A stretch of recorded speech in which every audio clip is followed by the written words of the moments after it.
I am 43 years old on my second journey with IVF, and I'm currently pregnant at 17 weeks with a baby girl.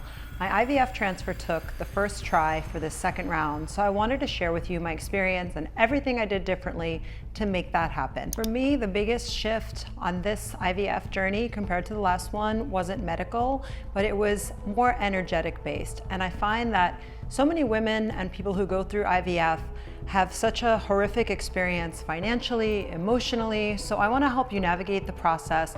Based on my experience, I did things a certain way the first time around, I made a shift the second time, and I'm going to get into that in this video so that you can hopefully have a better outcome and a more holistic journey. If you are new to my channel, my name is Joanna and I'm so glad you're here. I'm a 43-year-old toddler mom. I have another baby girl on the way. I'm due in July, and I used IVF for both of my pregnancies. And I wanted to take you on this journey with me because I know that it's something that many people struggle with. I also struggled on my first round of IVF.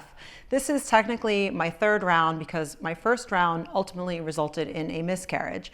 What I learned from that experience was the way to take a more holistic approach towards IVF, which I don't think many doctors and people will tell you about as part of the process. So I want to just explain to you what happened to me on my first round where I was over-medicated, how I shifted that into a more positive experience with a natural transfer. I'll explain that later in my video. I did that, which resulted in the healthy birth of my daughter Lily in 2022 when I was 39 years old. And now I am pregnant again, due in July, also via IVF through the same natural transfer process. So a little bit of background about my first experience with IVF. When I was acquainted with IVF, I was 38 at the time. A friend of mine suggested that I try IVF. She had had her daughter this way.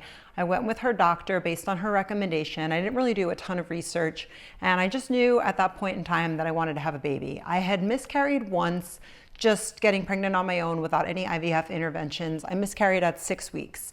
And the IVF doctors will typically tend to scare you with a lot of material up front that just tells you things like women over 35 are going to have a really difficult time having children based on the way that their eggs are declining and the quality of the eggs. So I was handed all of this literature that scared me, and I rushed right into IVF without really doing a whole lot of research. So I went and froze my eggs. Thankfully, I had a very successful egg retrieval. So my eggs came out to, I think it was 20 eggs at the time.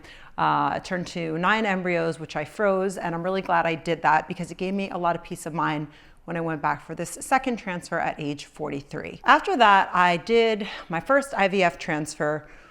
I was really blind to the process. So I did what I find most doctors do, which is just go the traditional IVF route.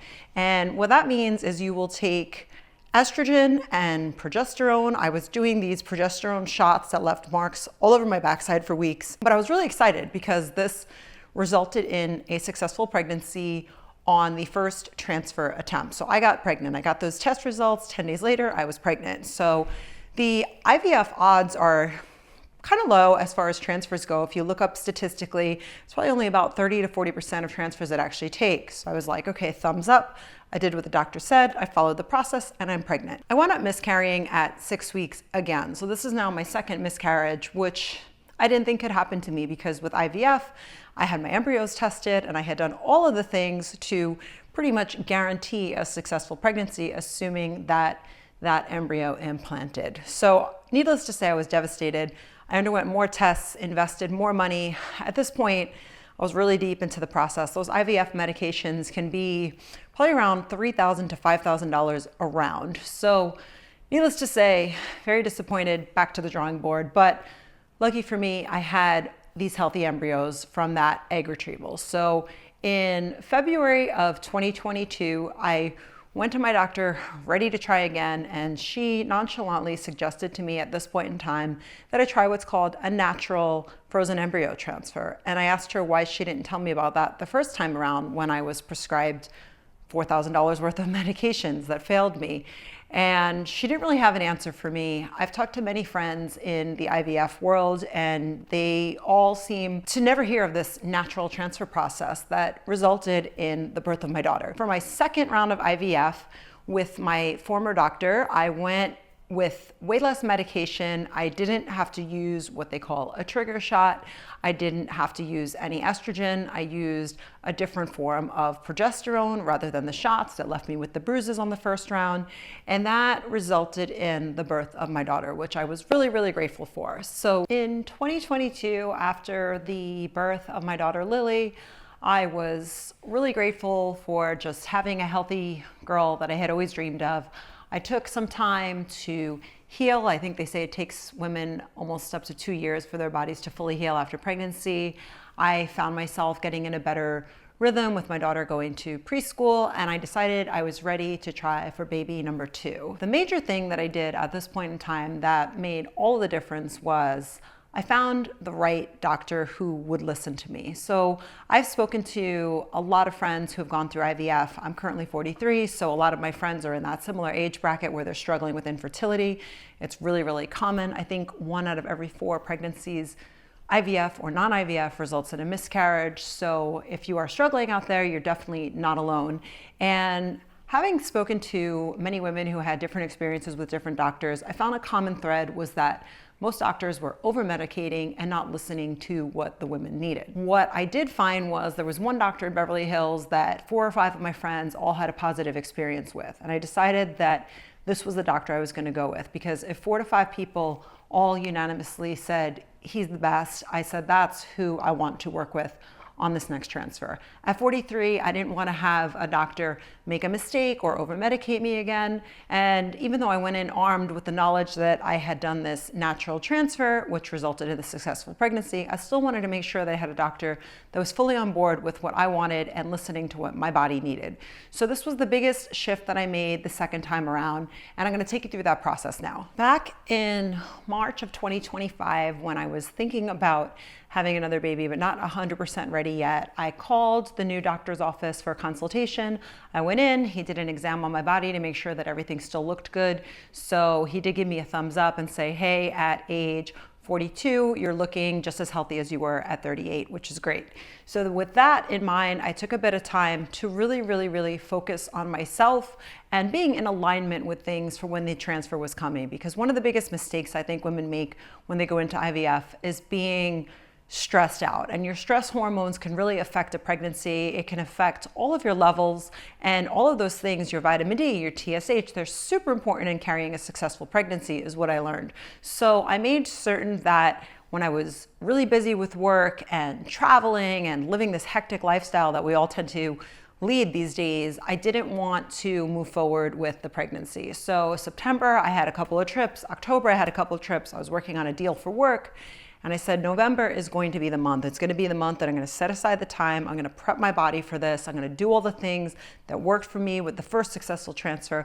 I'm going to implement those into a routine, and then I'm going to be ready to move forward. I started to come up with this plan, which, like I said, just made my September and October really hectic months, because I knew that November was going to be a time of rest and just getting my body in order. With this new timetable in mind, I had to do a couple of preliminary things. So the first was moving my embryos over from the facility that I had them stored with, from the first transfer over to the new doctor. And it was a relatively simple process. It's very safe. And they had me fill out some forms, consent forms, things like that. I was able to track the embryos as they moved across one part of LA over to my new doctor's office in Beverly Hills, and I felt good about that. Now that the embryos were safely in their new home with my new doctor, I began to really prep my body, which entailed for me doing things like acupuncture, doing lab testing, making sure that my numbers were right. I wanted to get my vitamin D higher. Even though I was supplementing with 2,000 IUs a day, my vitamin D was still coming up a little bit low. So I increased that to 5,000 IUs a day. Things like that are super important before you go into transfer day. So in the weeks leading up to the IVF transfer, I did some things that I knew I wouldn't be able to do down the road, such as going for a massage.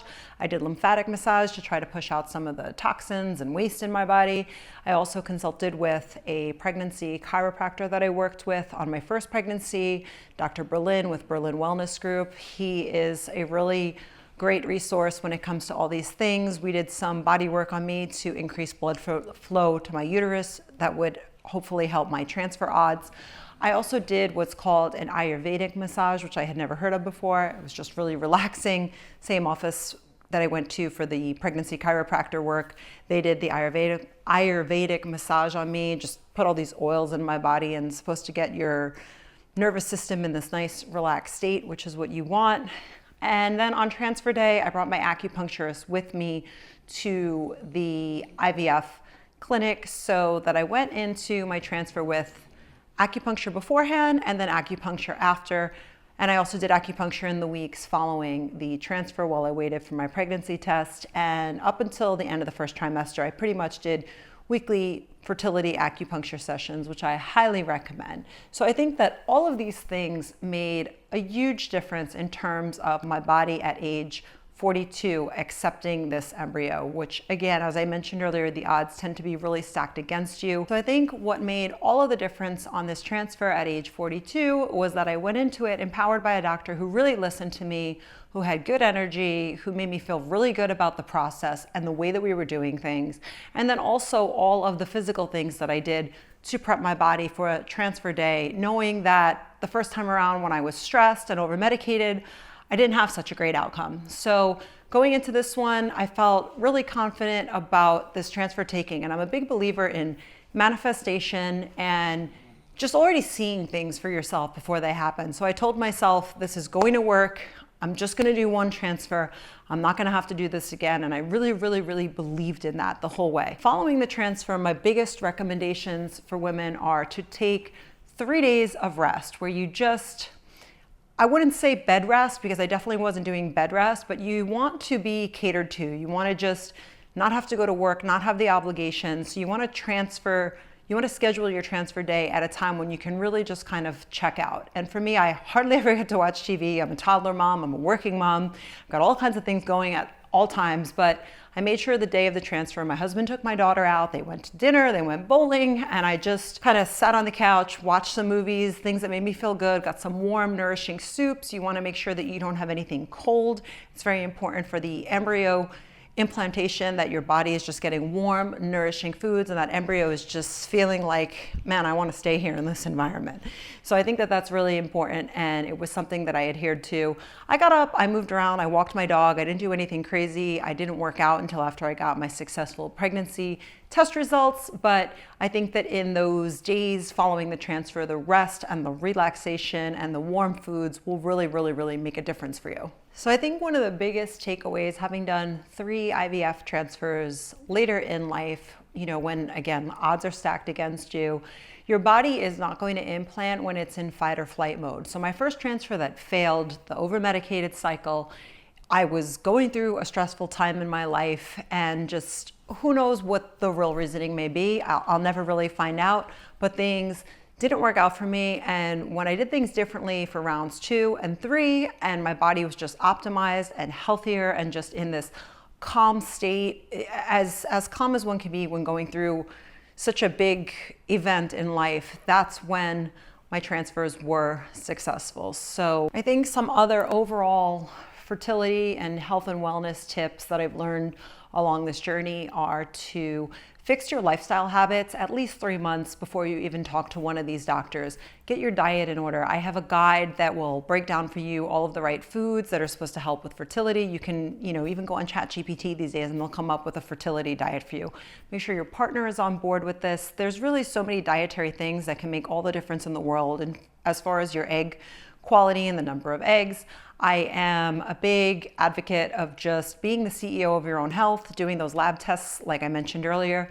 Make sure that you eliminate alcohol as much as possible. Alcohol, smoking, vaping, all of these things can really do negative things to your fertility. So get those in order ahead of even consulting with one of these doctors. I think it takes about 3 months to really balance out your body in that way if you've been abusing any of those things in the past.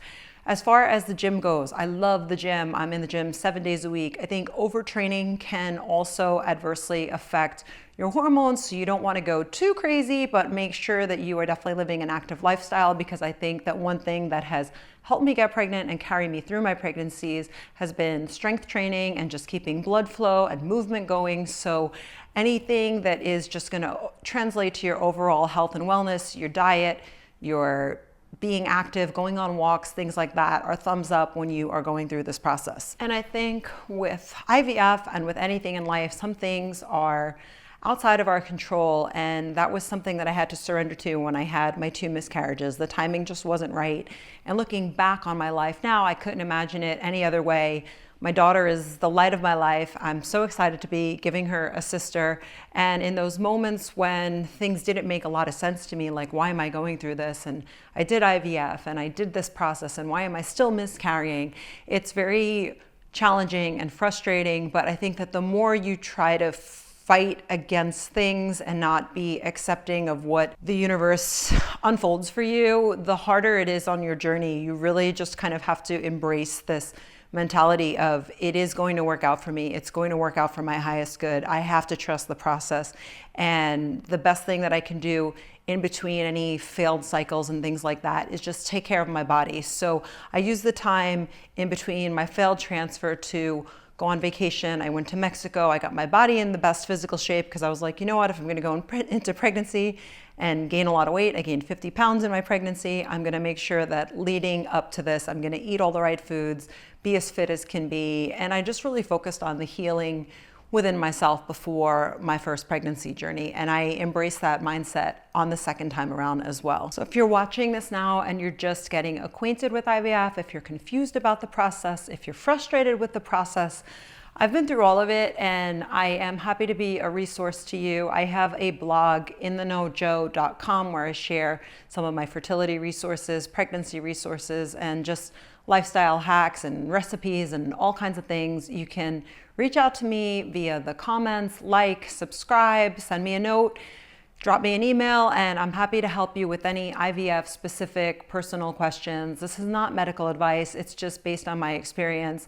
I wouldn't want anyone to go through what I went through as far as the process of choosing the wrong doctor or being over medicated or not doing this when the timing is right. So I just speak on these topics because they come from experience and a place of heart. I feel so fortunate to have gone through a positive experience following some of the negative, and it is just really something that I'm passionate about. And one last takeaway that I really wanted to share is, don't get hung up on a number. I think so many women are scared these days. They think if they're in their 30s or even in their 40s, they're doomed. They rush into things with the wrong partner, or putting all this extra stress on their body, when the reality is it's all about being healthy. And if you can visit the doctor, even if you have other conditions and things that might be hurting your fertility, I think that just finding solutions for those and taking the time to heal yourself will really help you along the way. If this video helped you in any way, or if you know someone who is going through challenging times in their IVF or fertility journeys, make sure to share this video or drop me a note, and I will respond to every comment to the best way that I can. Thank you for watching, liking, subscribing, and if you want more information as far as my IVF journey, health and wellness, make sure to check out my blog, intheknowjo.com.